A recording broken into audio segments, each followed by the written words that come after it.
faculty, students, parents, and friends. Today will be a day that will live in history. For the first time in many years, we are holding a graduation ceremony at our very own football field at the very heart of our town. Whether this was a good or bad idea, only time and a couple of mosquito bites will tell. But that is not what today will be remembered by.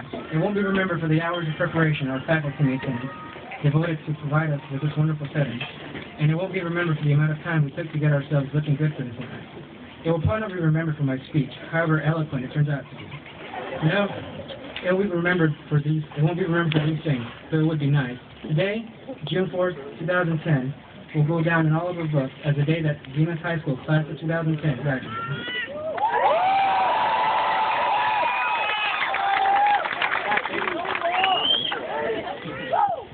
Half-score and 4 years ago, our wonderful mothers and fathers introduced us to a very new concept. It was school. It was where we learned a song for every color of the rainbow and discovered the horrible effects of color changes.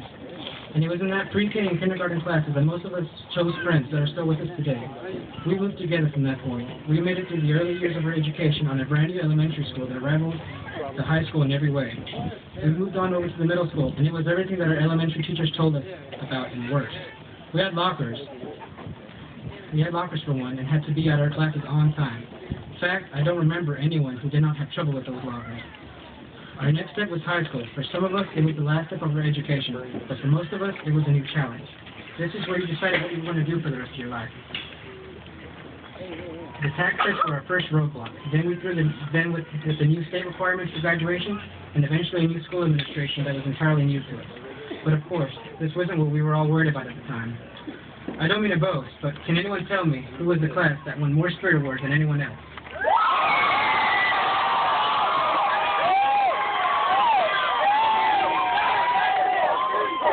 Who was the class that received the highest tax passing scores? What class was it that had the only sophomores to ever be indicted into the National Honor Society? Class were the majority of the members in the Key Club, Gifted and Talented, Special Olympic Supporters, and many other community service projects. If you say class of 2010, then you're right, of course. Many of my peers here, most of who I can honestly call friends, each have different stories and memories. I have memories of my freshman marching year, where Mr. Spires led us to Division I at our UIL competition. I remember the feeling of losing loved ones and people that I didn't even know. I remember seeing this senior class and community provide support in astonishing ways to those in need. But these are my memories. I only experienced so many. But I tell you, ask some of my friends and fellow graduates here some of their memories. Ask Julio how he felt, and I'm sure what many of us felt when we won our homecoming football game. Ask Kevin Musecki how it felt to be in a team that won divisional championships. Ask anyone here how we felt during the Shattered Dreams program when we saw the effects of bad choices and who they affect. Ask Sarah Roma how she felt when she was crowned prom queen by her own friends and peers. And if you dare, ask TJ how it feels to walk around with a titanium knee.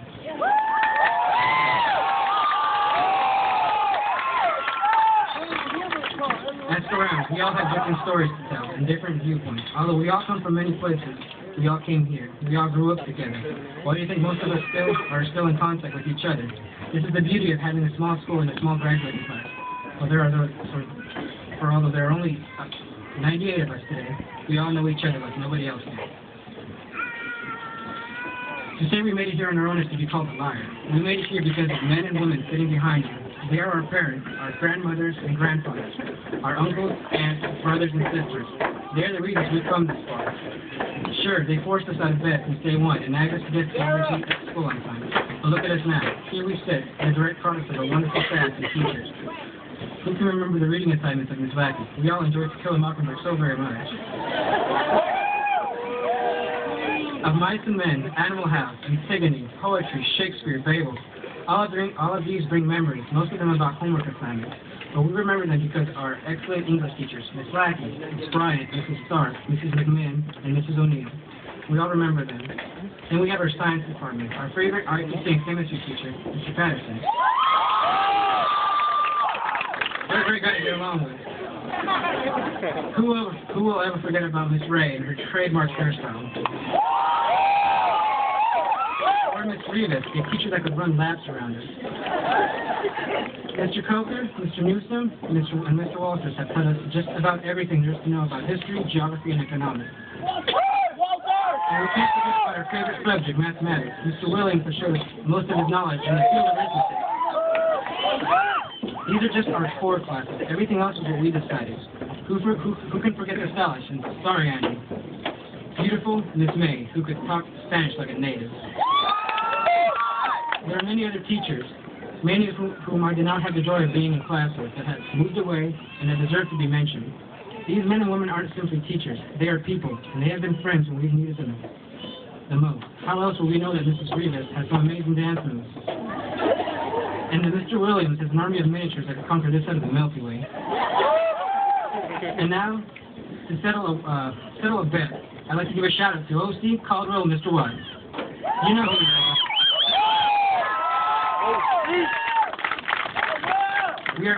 We are here, sitting down on these very seats, on this very night, because of their tireless efforts and constant belief in our abilities. They are the real hero of tonight's graduations, and I think they all deserve a hand.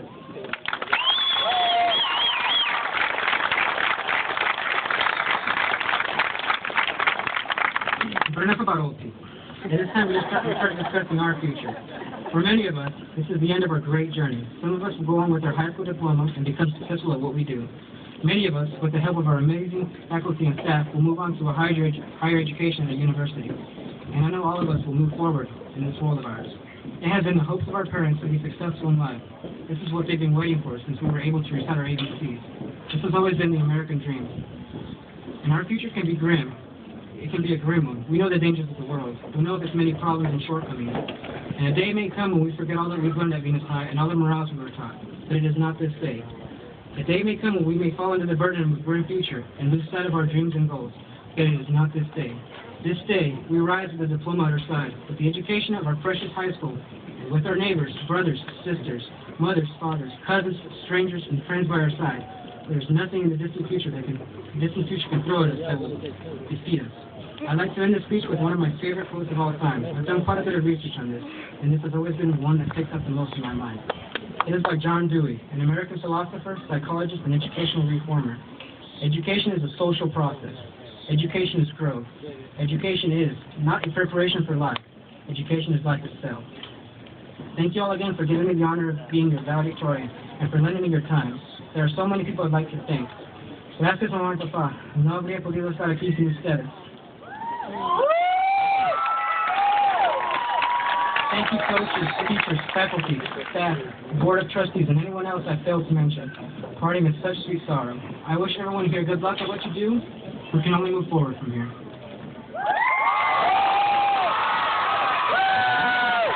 Come on, Kevin, baby! Come on, Tom! Come on, Cody!